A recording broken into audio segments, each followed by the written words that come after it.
that thing with he's going with the away kit black. Yeah, I think he's right. It is a wonder. It's not as good as the yellow one of last season, but it's he has the endorsement of our next guest as well. This will be a 10-second switch over, and then Aston, Eoin, Lee, and Dan, I'm going to let you go. But I do want to ask Clive.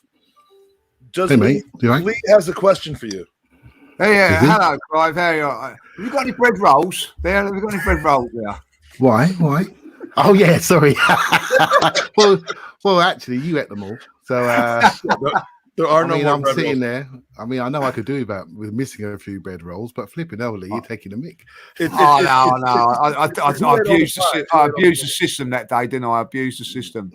Yeah, you did. You trusted the process. You got to do is you got a bunch of bread rolls into your face. Got to eat them quick. That's what I did. I was next to Lee. I thought I'm getting my bread roll first. He's going to nick mine, so I'll have mine. Get it down my neck. Poor Clive, bless him. What an eclectic table that was. It was a brilliant night. It was a fantastic night, So hope you can do it again. Yeah, everybody won. Everybody won on our table. We had literally the champions table. It was champions table, wasn't it? Champions table. And 9 bottles of red wine or whatever it ended up being, which was fantastic, and the bubbly from Elliot. So incredible night. Aston, this is where we part ways, unless you want to join us for the final hour, which is at 5:00 Eastern time. You are welcome back then, but not obligated. We shall see. It's a good probably, because I love you. I want to say to all the Gooners out there, we are so close to breaking that 5,000 record. If you want to hear Lee Judge's stories of drinking in Orlando, smash that button. Make sure you're donating. It's all happening here on the Gooners Pod. But seriously, Mike, it's been fantastic. You've been class. I'll probably show up at the end if you need somebody. Don't be afraid to reach out. You're welcome to be here, and it's the same one ending in 3 to get in here. So I love you, my friend. Goodbye, everyone. Have a nice Aston. Take care. Take care, Aston.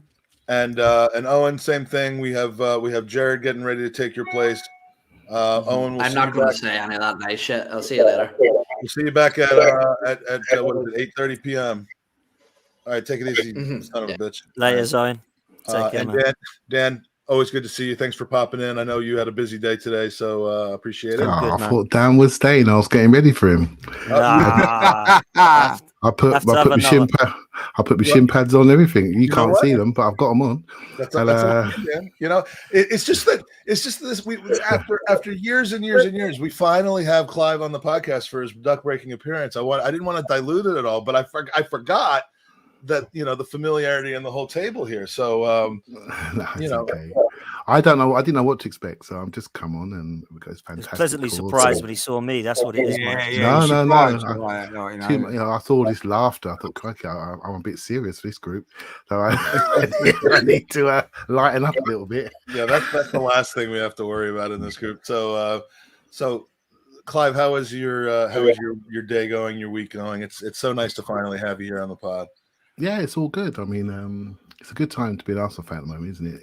It's a when there's 0 points on the table, everything feels nice and happy, and then the real stuff starts on Friday night, and we start to see all the cracks and creaks, and it gets a little bit more serious. But yeah, it's a good time. I'm involved in non-league clubs, so I'm going through pre-season at the moment, so it's really good. We're building a team there. Much like we're building a team at Arsenal, so it's quite nice. Are they trusting the process, Clive? Are they trusting your process? It's different, right? And I often find, and I think, Lee's played football when he was younger, right? So I bet some of the things he uses from his previous experiences he puts into his sort of feedback today, right? So I think with football, anything you can do to be exposed to the game allows you to see the game differently. So you're only as good as your exposure, right? So I've been exposed to academy football, non-league football, where people are getting paid. I've got a 60 grand a year budget, that type of level of pay. And that involves young men that really need that money. Lee, you know what I'm talking about. Yeah. And it becomes a lot more serious. And when you're selecting a team, building a team, trying to grow something, when you come to Arsenal, I can see it.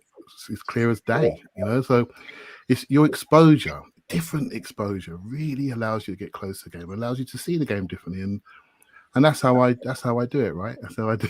That's how I do it. I know I get serious. I'm sorry, lads. I can't help it. Well, no, but that's how I do it, and it really helps me. That exposure there helps me. Obviously, Arsenal comes natural to all of us, but when you're talking to a lot of people, and I know you guys do, I think it's incumbent upon us to make sure we have a balanced view. You see what I mean? And bring as many inputs as possible into our thinking. So that's how I can see you all look stunned now, like I've upset you all. No. It's an interesting point, and non-league football is the rawness of it, and that's what's good about it, you know. But even with non-league football, Clive, you probably agree, like the similarities between that, there's not a lot of difference, you know. It's run the same on the sort of basic lines, but on a different scale. But that's how it is, and you know, you're dealing with players, people, like exactly, and and they've got feelings and egos as well. You know, you have to deal with that at home, all sorts of things, right? It's exactly the same for they're young men, right? They're young men under extreme pressure, right? So you imagine the pressure that they're under compared to even 15 years ago. It's extreme. So what do players reach out for when they're under extreme pressure? They reach out to a coach that can take some of that pressure away. And how do you take that pressure away? By making sure you know what you're doing on the pitch. Your roles and responsibilities are really, really clear. Because every bad miss, you're getting killed. You know, you're getting absolutely killed. Every bad pass or not knowing what you're doing, or in a system where your strengths are not highlighted, you're getting killed, right? We don't care. We don't wait. I'll give you a story, right, about how players, professionals, careers can change, right? So I was involved in a League Two club, just from the academy level, and there was a young player, same age as my son, that's been there since he was 8 years of age. Got to 18. That's 10 years of his life. 10 years. Academy football, going around the country 4 to 5 times a week. Training, photo shoots, trainer sessions, the whole lot. And I've been involved in it for 4 years. And then he got to a final trial game to see if he gets pro contract or not. And the head of the academy came along, stood there, watched him for 12 minutes and said, no. That's it. That is 10 years of his life, 12 minutes. No. And who knows whether something woke him up in the middle of the night. He walked away from that. And I remember thinking, crikey, that is so harsh. 10 years, 5 times a week for 10 years. And in the end, he went off to another academy and came back and got his pro contract. But it was a lesson to me how harsh the game really is. It's 99.9% rejection and disappointment. And we only focus on the 0.1 percentile that are the special human beings that are in front of us. And then we critique them without understanding the journey they've actually been through to get there. So I'm a little bit more sympathetic due to my exposure, but back to my exposure again. So Dan, when I'm going through this stuff, me and Dan chat in the background, you can see why I arrive at my opinions. Do you see what I mean? I always appreciate and respect everything you say, bro. You know I do. And what I love about Clive is the fact that I can be all ranting and raving like I normally do and lose my head and stuff, and Clive just calms me down. I've never heard a word. And I love it. He draws the attention in, man. No, he does. He calms me, and I love Clive. You know I do. What he's saying is facts. What he's saying is facts. Yeah, and you only have to go back 2.5 hours in this podcast when we had Danny Carbassione on. I mean, talk about those fleeting opportunities, whether it's an injury or just you said that football doesn't wait for you, and he talked about how he was brought in an era for Arsenal where it was kind of shocking that he was brought in the sense that we had invincibles were getting ready to happen. And within 9 months, they're like, no one was waiting for me. They were already they're looking for your replacement constantly, and you have to stave that off essentially. And great perspective from him. It's really true. I mean, I know. Again, I remember young boy. We played QPR in the academy game, and they were top team at the time, and he had a fantastic game. I'm thinking, he's made it. Come on, my son, you've made it. And then the England coaches are watching. I'm just strutted back to training the next week. And when we got there's a new right back there on trial. I thought, hold on, he's just cracked it against Crystal Palace. Nah, New guy come in. Doesn't that buy me 2 weeks at least? Keep on your toes. Literally the next training session. And can you imagine what it's like at the pro level? You got people pushing for your shirt. Yeah, always looking. To rip it's a tough world. It's a tough world. Really tough. You know, so it's just interesting insights, right? I'll tell you a little story. With my son is that he was at West Ham. He got released by West Ham, and the coach said to him, "Take him down for a trial at Southend." Yeah. So we travelled down to Southend, and I was watching him, and he was doing okay. But the coaches weren't even watching. They were just sort of talking between themselves and all that. And I'm thinking, like, you know, this is not good, you know. And I can tell this now. One of the coaches turned round, and as he turned round, my boy got the ball, done a few things, laid off, and they scored from it. And that was the one thing that got him into Southend. That fella looks round. You know what I mean? If he didn't look round at that time, I don't know what would have happened. It's just so fine margins. That's shocking, though, isn't it? That's shocking. Yeah. They're not even looking. They're just looking. Yeah. They will turn around and say, "Oh, they only need to look for a couple of seconds." You know what I mean? Like, but they know. But that's how fine. Like, I was getting the ump looking on the side. Well, you know, if you're going to come over, watch them and see what they can do. But yeah, he just turned around and I see him just do this one thing, and he just put his name down. When it come to the end, he said, "Yeah," pulled him and said, "Yeah, you'll do. Be here for so and so such a time." He could have gone through that, played really, really well, no one see him, and that's how it can be. And I can see back in my day, it was a lot worse than what it was then. I can tell you, like, you know. So that's football. It's a tough world. It is. It certainly is. So do you think that we have, getting back to Friday, I know Dan's going to disagree with me on this, but do we have more to gain than we have to lose in this game? Like I mean, with the way that we played against Crystal Palace the last 5-6 times, I think winning this game against Crystal Palace, which should be doable with our squad, especially healthy and ready to play at the beginning of the season, is there more to gain in the sense that win just demolishes all of the things that have been creeping over us than if we end up dropping points? It's a weird way of looking at the first game, but Clive, I mean, is there? See, funny enough, I had a discussion yesterday on this very topic, right? So, with all of us, because we're all mad Arsenal fans, let's be honest, we all need a little bit of counselling, right? So basically, we have a few recent scars, and the three big ones are probably Newcastle, Spurs, and probably Crystal Palace.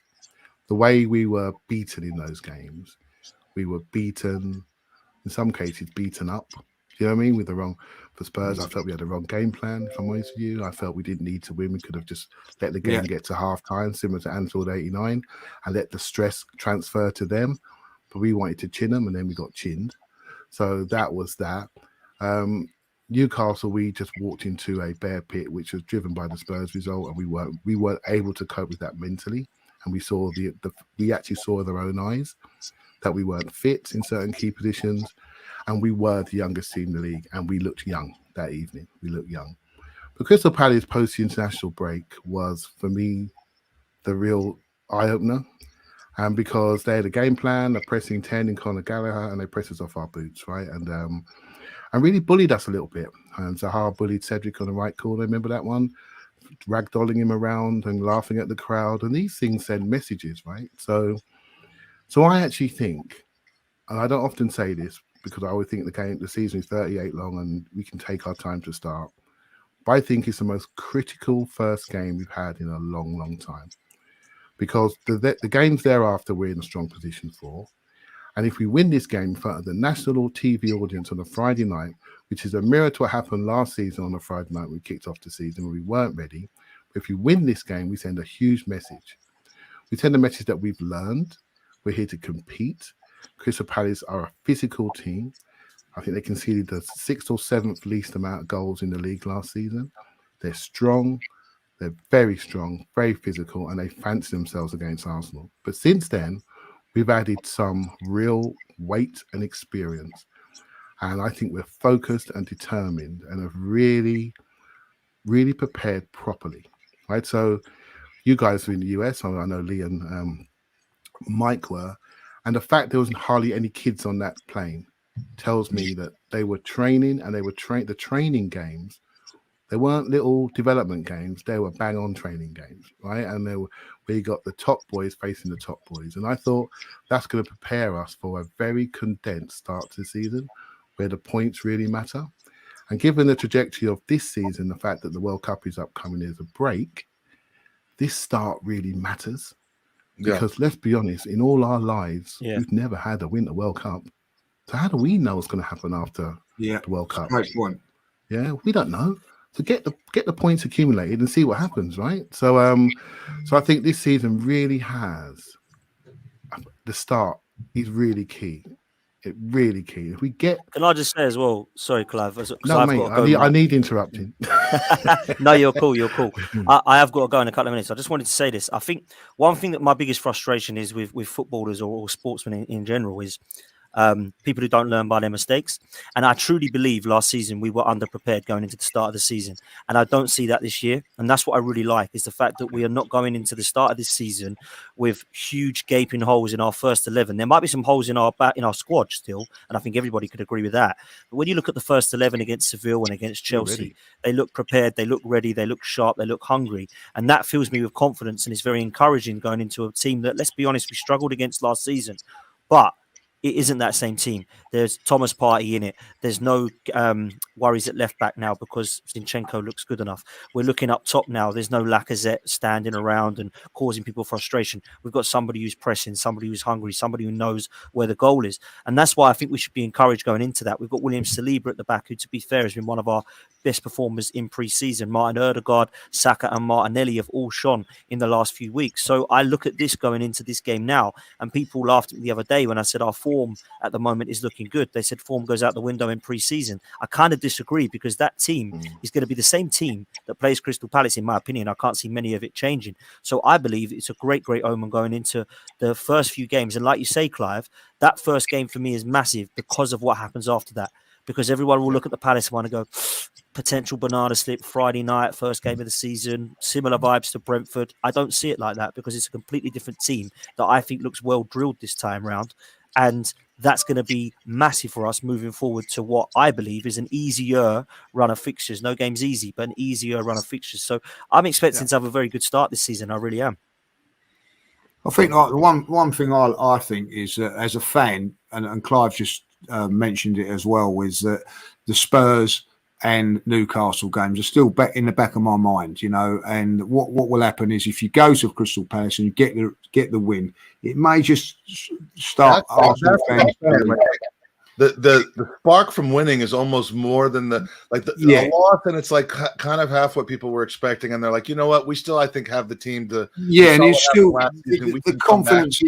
Exactly, the confidence as a fan may not be there. Now, also, that is also for other teams to look at that. Other teams will be, don't worry about that. We'll be looking at Arsenal thinking, oh, they're looking good. I think a lot of clubs have looked at Arsenal over this last, because you do. I don't care what anybody says. As a coach, if you're a coach of a semi-professional team or another team, you're looking to see what's going on, because that's your part of your job. That's part of your remit. They look at that and go, Arsenal, they've turned over Chelsea comfortably. They've smashed Seville. When they go to that Crystal Palace, if Arsenal were to go and get bumped again, people would go, yeah, same old Arsenal. They're not quite there. But if Arsenal go there and put in a man-like performance and go there and win, people will look up and go, do you know what? This could be a different Arsenal team. And I think that's what we've got to do. We've got to start putting a little bit of pressure on other teams now. If we can go there, get a result, get a couple of results, then we go to Man United in a couple of weeks' time. Man United will be thinking, oh, what is this Arsenal team? You know what I mean? I do believe that when we played Man United last time, we was on a bit of a down on that. We can take Arsenal out. I want that to stop now, where teams at. And I think with the likes of Saliba coming in, clean sheets, I think that's a very, very important thing for me in pre-season. Clean sheet against Chelsea, clean sheet against Seville. Make us hard to be beaten. And then the forward players and the little things up there will get us results. So I think it's very, very important, this game. Very important for the 3 points, obviously, but I also think for the long game as well. Yeah, Mike, I've got to shoot, man. But boys, it's been a pleasure. Appreciate Great to see you all. Nah, man, keep doing what you're doing, man. All right, cheers, Dan. Appreciate it. Keep doing. Oh, Go on. keep doing something. We'll have to get him back to say what should I keep doing? Oh, okay, there you go. Yeah, I agree with that, Lee. I think the Saliba thing is interesting, right? Because not only is he a good player, but what he brings, it sounds obvious, he brings presence, but he also brings a certain weight to him, a certain level of power. And I know I'm a huge fan of Ben White, and I tell you what, he's a fantastic player.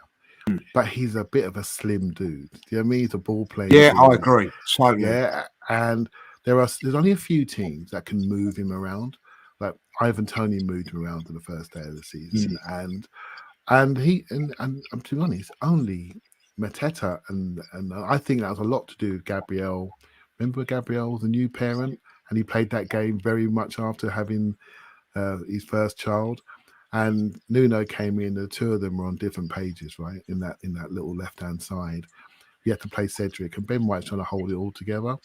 And I felt we got run a bit. But if you look at that game statistically, which I have done recently, once we did settle, we murdered them in the second half, but we didn't have the ability to score. We didn't have, and what they were doing, Lee, I know if you were probably there, right? But what they were doing, they were barely marking Lacazette and doubling out wide and really smashing Martinelli and smashing Saka. And a lot of teams were doing that last season. They were really kicking Saka in particular because Lacazette wasn't a threat in behind or in his movement and mobility laterally or horizontally. He was not a threat. And so you could afford to double up on our star boy, right? Well, I've watched his preseason games like you have. Well, good luck doubling up on him. Yeah. If you double up on him, you're letting somebody else go one-on-one. If you even, and I'm telling you, those three boys, they're not messing about. They've all gone up a level significantly. And what Jesus has done has just raised the level of the intensity of these guys. And they're copying him. And I had a little chat yesterday, and I sort of said, do you remember like last year when we were playing almost like Lacazette, it's almost like the tip of a diamond. So we really played like a forward diamond too, with the two kids out wide on the touchline, trying to stretch teams. And then crushing the middle with combination play of Odegaard and Xhaka, for example.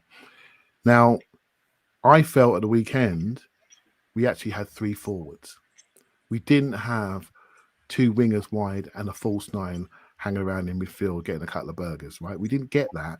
We had three forwards that were switching positions. Odegaard was at centre forward, Saka was at centre forward, Martinelli was at centre forward, Jesus went out wide. I thought we had a forward group that rotated, far less predictable. And I really feel this is going to catch Palace out. This is going to catch Palace out and take the game away from them and force them to react to what we're doing. Whereas at Selhurst Park in the sort of spring, I felt we were reacting to what they did to us. Every time we worked it out, we were 2 goals down. Yeah, it's a great point. And I also think that even if you go back to that Crystal Palace game, we had chances in that game. Loads.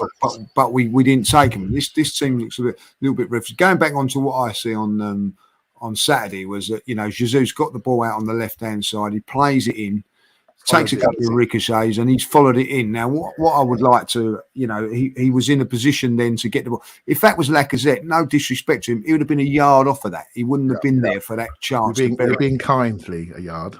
Being kind, maybe 2 yards. Yeah. Even the one with Martinelli, when he cuts in on the left-hand side, puts it across, that ball would have gone, and it would have gone for a goal kick, and Lacazette would have been a yard, he nearly got to it. Jesus is onto it, and it's a goal. And I think that they're great key points of what I see. I think at the end of the day, you're right what you're saying. If I was a central defender last season, you're playing against the Arsenal, right? Stand in front of them, defend from the front. You know you ain't going to get anything from behind. Be physical, and we win this game. Now, if you want to push up on Arsenal, you've got players like going behind on the back. And if they say, okay, right, well, we can't do that, we're going to drop off. Then you've got someone like Jesus that can come back into those little pockets, pick it, and then go on again. Yeah. And I think that is the key. I honestly think, and we've been fortunate, and we to have seen a couple of games with him playing. When you're actually watching it live, the runs that he's making, everything. Now, I honestly believe, and I'm not going over the top of that. I think Jesus, and I wasn't excited about it when we actually signed him. I'll be honest, but after watching him, I think he's a game changer. Why? He's a game changer. What did you not? I mean, was it the just not good enough for Man City type of narrative? No, I just think at Man City, I think that probably, I think that you're probably looking at other players. You know, I mean, you're actually looking at when you're watching Arsenal versus Man City, you're really looking at Arsenal all the time, if I'll be honest. But he never really stood out for me in that side, you know what I mean? And that's no disrespect for him. It's just the way that it was, you know. Oh, look at De Bruyne, look at Jack Grealish or whatever. But all of a sudden now I thought, well, okay, you know, is he going to be the player? As soon as he played at that game against in Nuremberg, when he come on, the difference in level was incredible. I couldn't believe what I was seeing. So from that point of view, I do think now, from what I've seen of him, he is going to take us to a different level. I really do. And I also think it's a great move for him as well, because he's going to now come to a club where you're the main man. I've said this before, and I've been there. When you walk into a team meeting, am I going to be playing? I'm not too sure whether I'm going to be on the bench or I'm going to be playing in this game. You know, he is going to walk into every Friday team meeting or Saturday, whenever the game is, and like knowing that his name's going to be on the board playing. And I think that gives you that peacock sort of mentality, and I think that he'll be very, very much the main man. I really do. You know, I've got big hopes for him, and I think that Saliba at the back, as you said, you know, he's not going to get bullied. You can see that, and I think that you Clive, that's a fantastic point. I think at the end of the day, someone like Ben White, I think is a footballer before a defender, and I think that Saliba's a defender before a footballer in a good way. Yeah, I think they combine quite nicely. So even though Ben White looks like a Love Island contestant, he's actually quite ferocious. And I like him. Yeah, he's very much a front-footed player. He wants to go and get people, right? So now he can go and get people, knowing there's two big blokes behind him, two wardrobes sitting there, saying, by the way, if you want to run me, I'm here all day for it. You know, so Saliba is more a back foot defender. He wants to show you to sides and have a run with you, and which is perfect for what I call a good side. So Rob Holding, for example, is not a halfway line defender, right? Neither is Pablo Mari. So they were the old Arsenal per se, right? So they're more deep line defenders. Because on the halfway line, they can get caught out, right? So Rob Holding at Spurs, when he was high up, he felt he had to go and smash people because he knew once he got turned, it was all over for him, right? Yeah. So whereas Saliba now can say, oh, no, if you want to turn me, I'm here all day. Go and run me. Gabriel's the same mentality. Try to run me. I'm quite comfortable. And Ben White, if anything, is quite a bit more front-footed, and he's actually a really good footballer. So that switch pass at the weekend was sweet, wasn't it, to Jesus? He's got light feet. He can carry through lines. Well, and speaking of which, let's say Saliba, Gabriel healthy, one game this on this particular hypothetical week. Tomiyasu somehow is healthy. A question from Vinny Eagle: do you think that White has the ability to convert to a DM? Where your party's unavailable. I mean, we're asking a lot of these guys, but yeah. Well, why do we always want to do this with us? I know. Right? And I think he can obviously play defensive midfield, but I don't think. If you think about that role, just think about this role, right? So the way Thomas Partey plays is unique to the league. And the reason why it's unique to the league is we have a massive dependency on him, not just defensively, but offensively. We put him into difficult situations and say to him, you're Clark Kent, get out the phone box. And he gets out of it. And we all go, well, that's what we expect, right? And and when someone else does a role to get caught, we say, oh my God, Thomas Partey is irreplaceable. Well, he is irreplaceable playing the way he does, right? So, but if you look at the other central midfielders around the league, so if you look at Rodri, look at Fabinho, look at Calvin Phillips, they're the ones that come to mind. Let's not talk about Fred and McTominay, because I'm not sure what they are. But then you look at those three in particular, none of them have the on-the-ball ability that what Thomas Partey does. They're not asked to do as much offensively. So what happens at Man City when Rodri's there? He's not always looking for the difficult get-out-of-jail pass, because Kevin De Bruyne comes deep, Bernardo Silva comes deep, and they do difficult technical work to progress the ball. And then Rodri's there to protect and defend and to cover gaps that are left by people pushing out. So why can't we do that? When Partey's out, don't try to replace him.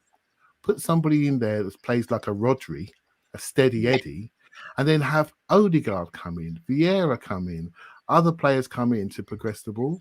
I think we have this thing in our minds, we've got to get a replacement for Saka. Well, maybe we don't. Maybe we just need another forward who can play out wide. And don't worry if he's a righty or a lefty. Because what I saw at the weekend, Lee, was I saw 3 forwards.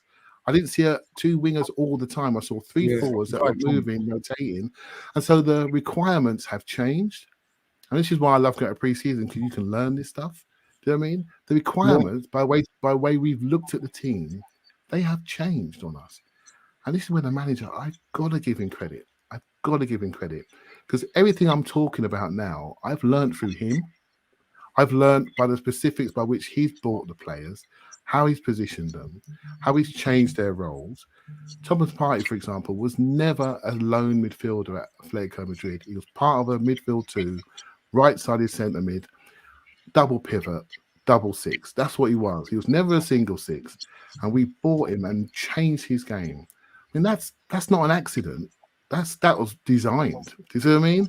To get to a 4-3-3 where he'd be the deep line midfielder. So I think sometimes when we're talking about the game, we must remember where we were. And even a year ago, Lee, I'm asking myself a question. Kalashnik, I wonder if he should be playing. Callum Chambers, should he play inverted right back? We didn't have Tomiyasu then. We didn't have him in the building, right?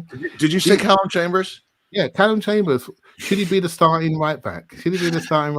We have, as the most recent person to talk. Now I'm doing this because you gave me a segue. I am falling asleep with my eyes open right now. So what I need to do is I need to wash my face off, because this is a conversation that doesn't need my expertise. It would not. You have to stop me. I go on a bit. I mean, I go on a bit, right? But for the 90 people that are watching, I want them to continue to have this conversation. No, smart mind. So I'm bringing Sophie, and I'm going to go wash my face and Clive, dunk my head in the sink or something, because I do. I've got another 7 hours to go. So Clive makes a great point there. I'm mesmerized. I'm absolutely mesmerized, and thanks for bringing me in after mentioning Callum. Yeah, he mentions like, and when you think about Thomas Partey, that when you play that deep line midfield player, people think it's an easy role, and it's not, because you have to you take the ball in very, very difficult situations where if you lose that ball, then you're in trouble. And Thomas Partey makes it look very, very simple, and that's what good players do in that role. You've got to, as a footballer, even if you play 5-a-side or whatever, are you prepared to take the ball when you're under pressure? And that's one thing that coaches look at. You know what I mean? It's all right when you've got the ball out wide. Can you take it? Are you prepared to take that ball on and do the right thing with that ball when it's under pressure, when you've got players up there and players go, yeah, give me it. That's what Thomas Partey does very well. Going on to Ben White, if he can do that, if he could do that, then there's a position for him in. He could play that. But it's not. Oh yeah, he can play there. He can do that. It's a very, very specific role that he plays there, and that's why when he's not playing. Can I ask you a question about Ben White, both of you? If I see Tomiyasu's back in training, but clearly, he's got some injury problems, and we don't quite know what he's going to be like when he does come back. Is it sustainable, Clive and Lee, that Ben could play in that position over a period of longer games versus short-term fix? Should there be long? I can only say what I saw at the weekend with my own eyes, and it looked pretty sustainable to me at the weekend. And there was I said it yesterday, there's a couple of issues when he's right close to the touchline. And by the way, this is an issue for him when he plays centre back or right back. When he's on the touchline, I mean on the right-hand touchline, sometimes he just lets the duel happen. And sometimes as a fullback, you need to take charge of the duel and do the first thing first. When he's slightly inside of maybe one lane, he's far more aggressive and comfortable being aggressive. For some reason, I've just seen a couple of occasions when on the touchline, he says, go on and see what you got. And then they turn him and he's sort of out. He's out. When actually, when he's in the middle, he just doesn't let anyone turn. He just goes for him. You know what I mean? And that's a simple, small thing. I actually think it suits him. And it suits him either side. And let's be honest, right? We're not dumb. We all watch stuff and read stuff. We're going to be defending in the back 3 a lot this year, aren't we? That's the truth of it. It's going to be a 2 or 3 depending on which side we're rocking around. We're that's sort of it. asymmetric. We are asymmetric, right? So and so we're asymmetric to the right hand side. We have Odegaard pushing a little bit more on the right hand side, and so Ben White will push up and underlap them, and he's quick recovery. He protects the back post better than Cedric does it in the air. He's physically better. Tomiyasu is excellent. I love him, but the fact we can have this debate is a good thing, because the debate we were having with Cedric and Tomiyasu is not a debate. Correct. It's a tremendous point, and the point that is where I think it changes why Ben White complained, because if you ever look at the left side to the right side, it's different. Martinelli's more of a player that's going to stretch players on the left hand side. Saka's the one that wants to come short, get the ball, and be intricate. So you don't need that intricate that player bombing on and getting in his way. Do you see what I'm saying? Yeah. So if you're, so what you want is you basically want to isolate Saka a little bit more, where on the left hand side you want to supplement and Martinelli. So I think it's a good thing. The one thing with Ben Wright, you're right, he got skinned once on a game against Seville, which caused us a few problems. What was the defining point about that? Who come across and covered it? Saliba. So that can cover it there. Also, people will go into the game against Chelsea. Sterling's going to roast Ben White in this game. There, he never did. He never did. He never got past him once. Yeah. So ultimately, I don't think it's such a big issue. I really don't. Little bit, if you have a look at Tomiyasu, a few people criticised Tomiyasu for not getting forward enough a lot last year. That's not his job. No. It's not his job. It's not his job in his team to do that. His job is to defend. The left back is the one that will go on and back because of the complementary. Now, if Saka goes to the left hand side, then that may. But I would think then that someone like that's why I think they're looking for somebody else. That Pepe is not that sort of player. That's when you're going to need someone like that. But listen, there's horses for courses on this, And I think at the end of the day, also Arsenal can go for a back three and be more defensively solid against the big boys and just say, right, you know what? You come on to us and we're at you on the break. I think that with this system, and I think this is where Saliba's going to come in as well, because Clive's right. I think now if you're going to put balls in the channel, fire them in there, because these two guys can cover it in Gabriel and Saliba. Distribution-wise, I think it's superior with Zinchenko and Ben White in those positions. Am I wrong? All right on that. Yeah, Sophie, right. Ben White is a good footballer. I can tell you that now. He's a good footballer. Trust me. You've always been supportive of him. Now, one name. Yeah, I like Ben. Me too. One name Ben we White. Haven't really heard a lot on this Pod-A-Thon about so far, and obviously we know why, because he hasn't featured for us yet. But Clive, I want your feedback, if possible, on Fabio Vieira. Because he's the wild card that people keep sleeping on and forgetting about. Yeah, I tend to the first 11s, right? We can tend to pick them as Arsenal fans because we're all a bit nerdy, right? So we can pick our first 11s really easy. So my brain always goes somewhere else. It always goes to the 11 below the 11, So and what shape they're in, because I learned that from the old Fergie days. He doesn't win any of those really titles without John O'Shea and Wes Brown and Darren Fletcher and people like that. It was the guys below the team that really sustain your performance, right? So I'm looking at players like Sambi. I'm really focused on him, what he can do this year. Elneny, I think, has a level of consistency. He has a ceiling to his ability, but when he's a sort of player that when he comes in, he's ready. If anything, when he has 5 or 6 games, you might see on the 5th game that he drops away a bit. But that first game, it's there. Do you know what I mean? It's available. Because when you have a long run, you see maybe a leveling out in performance, or maybe teams start to suss him out. So Sambi, I'm looking at this year. Smith Rowe's an interesting player because I don't read him as easy as some, if I'm honest with you. And I worry about him a little bit. I worry about his physical shape and his ability to stay on the pitch long enough. I think positionally, he needs to find his role within the team. And the team is developing in the top end of the pitch with fast sprinters that can travel with and without the ball. And I think he's more of an interior player. And do we have that interior role for him at the moment? I'm not sure. But, it's early days, right? It's early days. And I look at Fabio Vieira. This is the one thing. I don't know what he is yet. And I think when we see him, we might not be able to sleep with the excitement he may bring to the table, because he is technically superb. So is he a Phil Foden that played wide either side and can travel and cross? Is he a Odegaard takeout when he needs to put his feet up? Is he that player to play in there like Bernardo Silva, slightly tucked in? Or is he a Kevin De Bruyne, sweeping crosses, banging shots? Well, according to my YouTube scouting, he's all of the above, right? He literally is all of the above. So how are we going to use him? And that's the thing none of us know yet, you know. And I was watching the game at the weekend, and Granit Xhaka was absolutely fantastic. But you couldn't help but think the way he's receiving the ball now back to goal, it's not him, because we're so good now. We don't need to clean up mess defensively. We now need to receive it on the half turn back to goal, high up, turn around with a nice little turn, and connect, bring people to you and pop it off and get it back again, have a shot. That's not really his game. Although we have Elneny for that, though. But he's doing a great job at it. I mean, Lee, you was there at the weekend, probably. I mean, he's doing how good was he?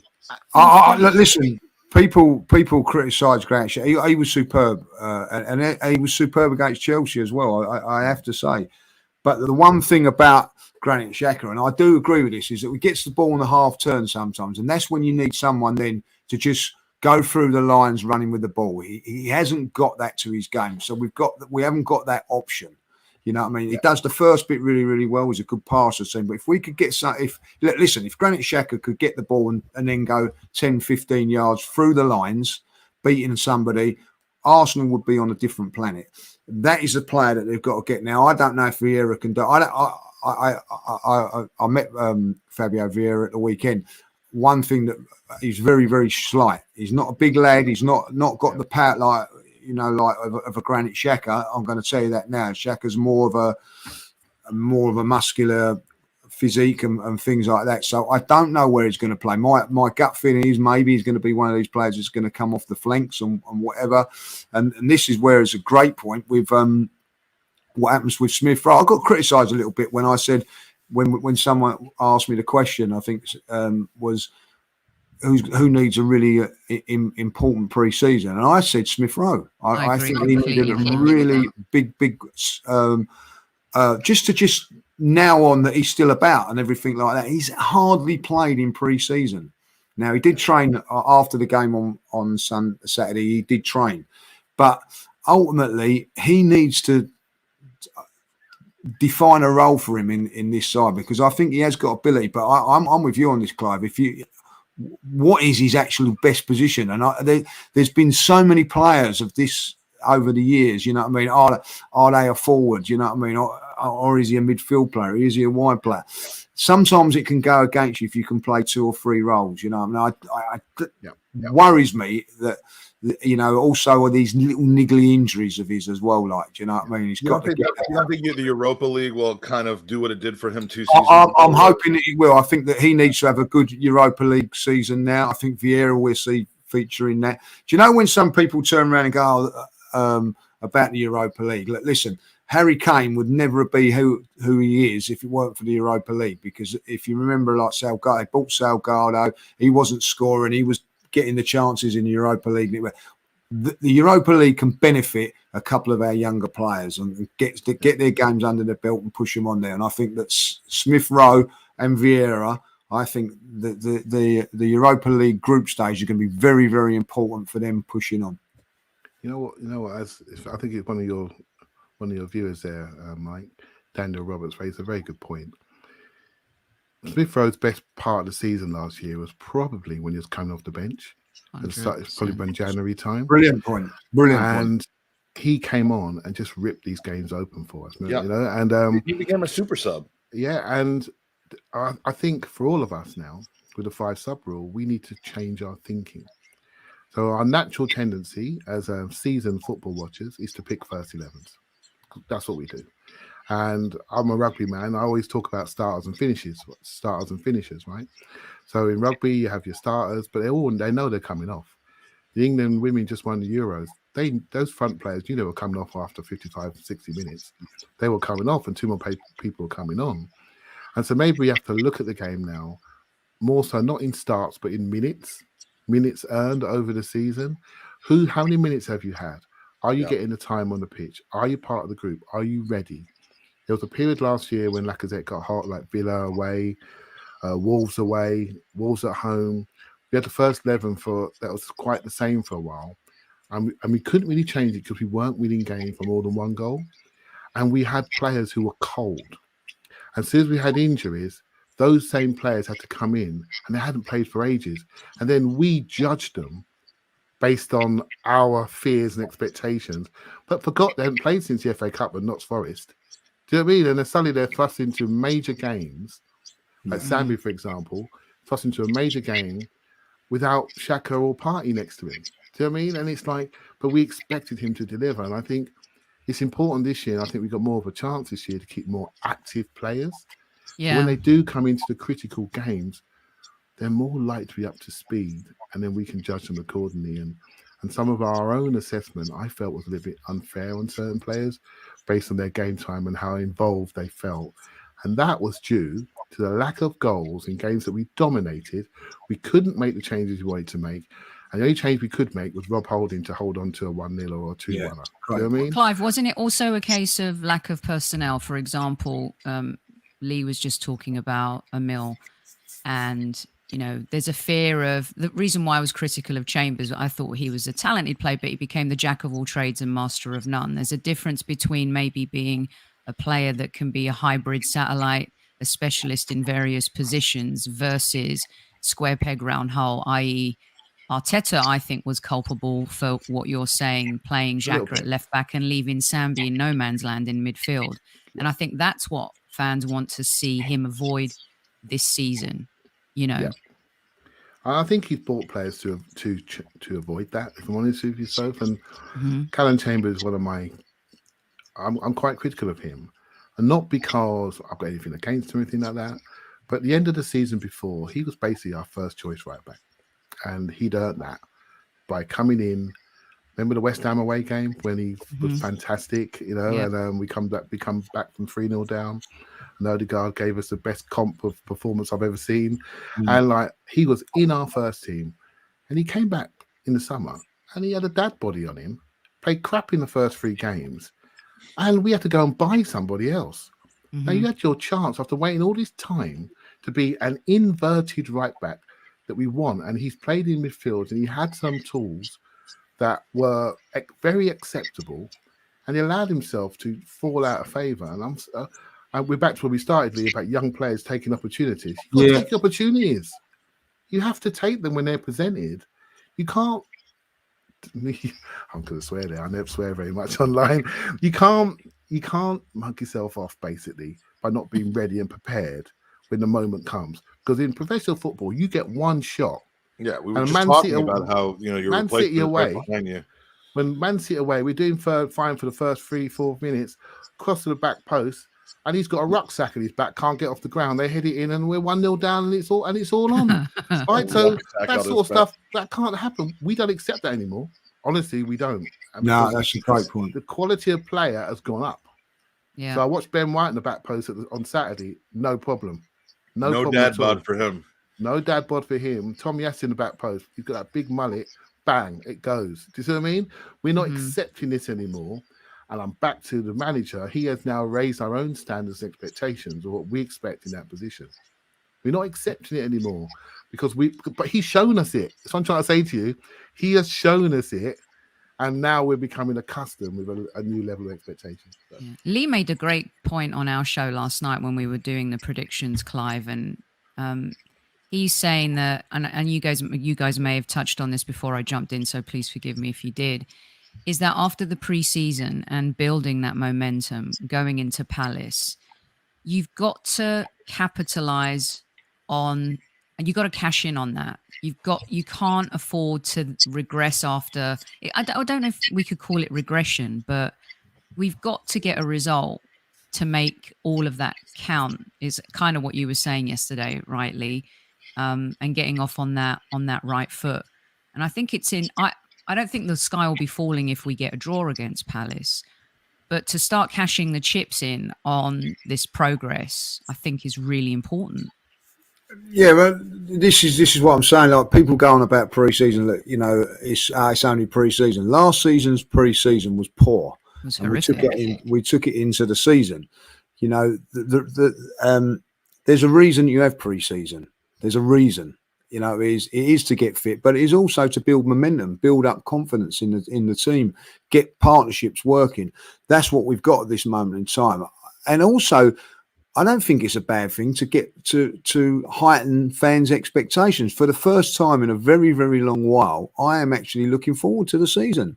I wasn't looking forward to last season. Why wasn't I looking forward to the season? Because I could see the same mistakes being made, defeats not happening, and not getting behind what I was seeing. But what I see now is an exciting front three, 20, 21 and 25, which can not just play very well this season, but it's got a good ceiling. I see midfield players dominating other midfields at this moment in time, and people criticise Xhaka and Partey, but they're dominating other midfields in the league at this moment, or of the same ilk, Champions League sides. And I see a defence that's not looking like it's going to concede goals. So if you put all that together, yeah, I am going to be excited. Now, ultimately, don't let me down is what I'm saying at the end of it. Which can happen, of course. If Arsenal go to Crystal Palace and put in a performance like we have done over the last few years, then all of a sudden, those doubts are going to creep back in, and they will be falling on the manager this time. And for me, I'm just hoping and praying that Mikel gets it right this time, and people will turn around and go, look, yeah, we're going to back him. We're with him 100%. And I see what Clive's saying there. You can see things that are happening with him. I think if we'd be honest, as Arsenal fans, I think we've been very, very patient with the whole process and whatever. But somewhere along the line, you've got to say, right, this is it. And process has to then equal progress. But if there's any logic in football, if there's any logic to where doing the right things on the input side lead to results and positive outcomes on the output side, this is the season that we would see that. Now, I'm not suggesting that there is any logic to it, because we know that outcomes don't always match what you have. But I mean, it seems like all the right things are going into the machine, and as it goes through the little machine and comes out the other side, we're seeing the results. And I just that's what I'm seeing the confidence on in the fan base right now inside the club is that they really do feel like they finally have all the ingredients right, and if that cake doesn't come out of the oven tasting right, everyone's going to just be like, what the hell went wrong here? And football funnel cake, Mike. The football funnel cake.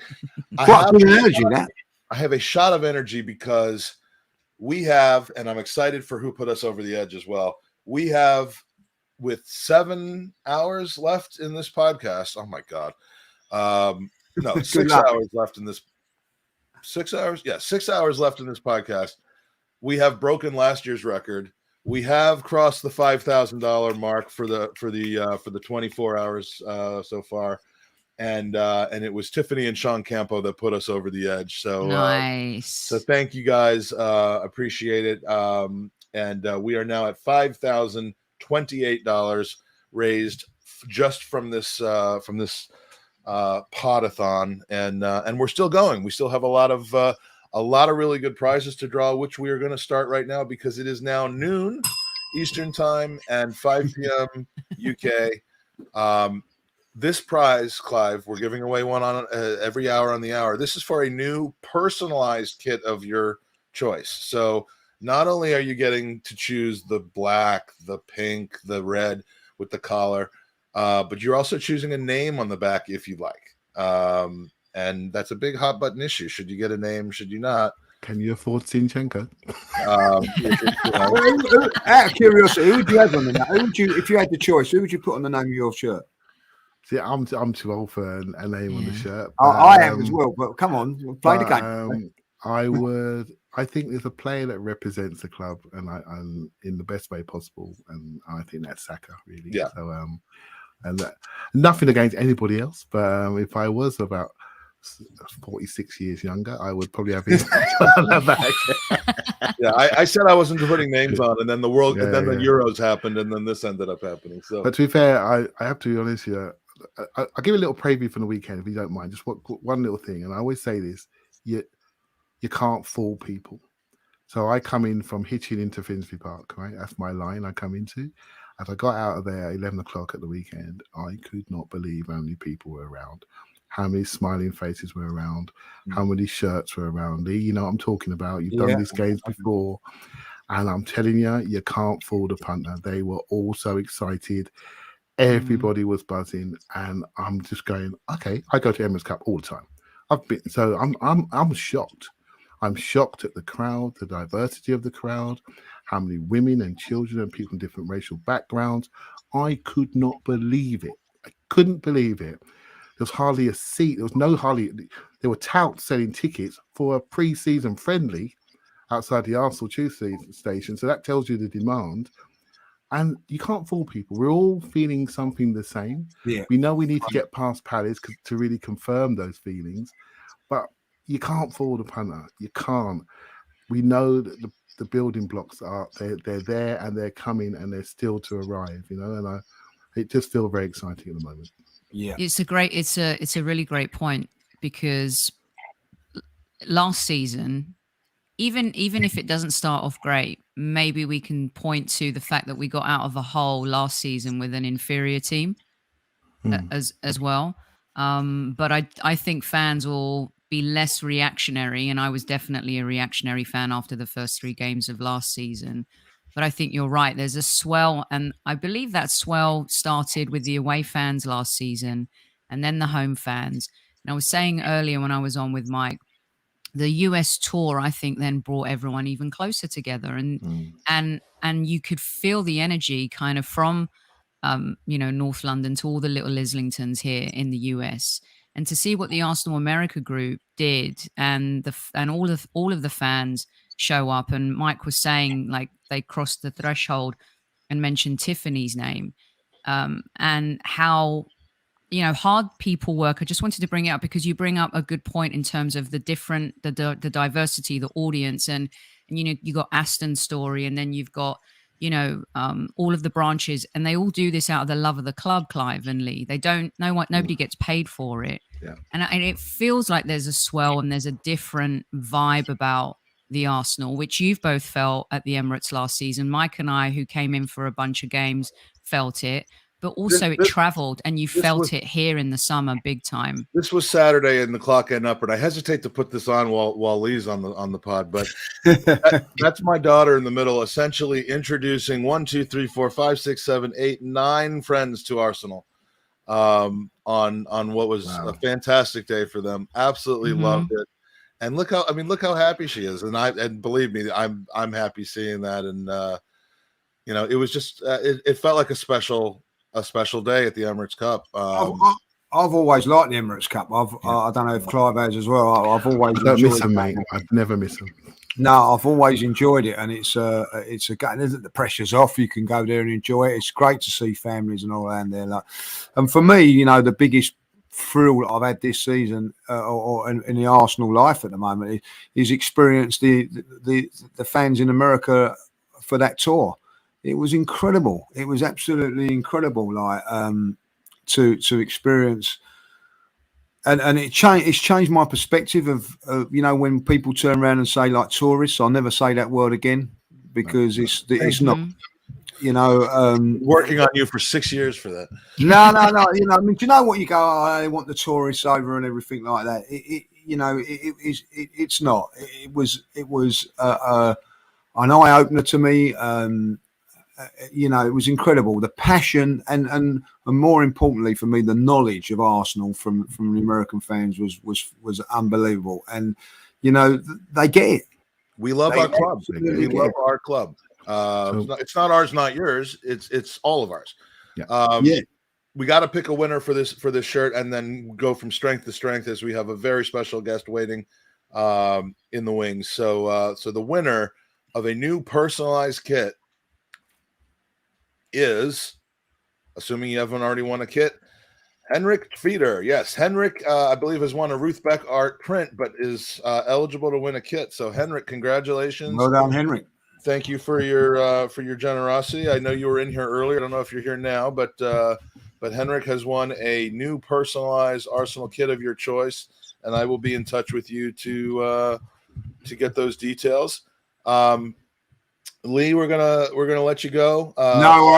Listen, thanks for having us on. That was a pleasurable hour. So I thank you very much, Clive. Always a pleasure. Sophie, always a pleasure. I'll look out for you in the Tollington, my son. I will do. Like, look forward to having a chat with you. Like, yeah. Hopefully, we'll all be there in 4 weeks having a pint and maybe even selfie. You never know. Never know. So, take care, Lee. Take care. And thank you so much, Clive. I appreciate the hour, and I do appreciate it. And so nice to see you. And it's great to see you, Clive. I could, as you know, velvet voice of the Arsenal podcast world. Just do my thing, and thanks for listening. It's brilliant. Guys, it's great. I really do appreciate it. And well, you're a treasure, man. I appreciate it. Keep doing what you're doing, my son. Give my best to your family and your son, who I'm a fan of. All right, take care.